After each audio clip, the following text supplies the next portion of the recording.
গণহত্যার অভিযোগে অধিকাংশ মামলার প্রধান আসামি শেখ হাসিনাকে দেশে ফিরিয়ে এনে ট্রাইব্যুনালে বিচারের মুখোমুখি করা হবে।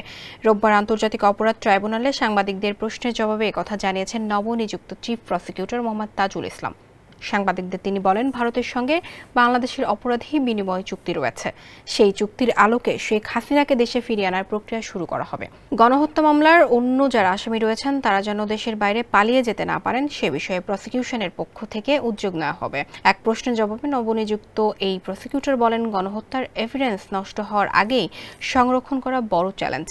দেশবাসীর কাছে আলামত নষ্ট হওয়ার আগেই গণহত্যা ও নির্যাতনের যে এভিডেন্স আছে তা ট্রাইব্যুনাল প্রসিকিউশনের কাছে বা তদন্ত সংস্থার কাছে জমা দেওয়ার আহ্বান জানান তিনি।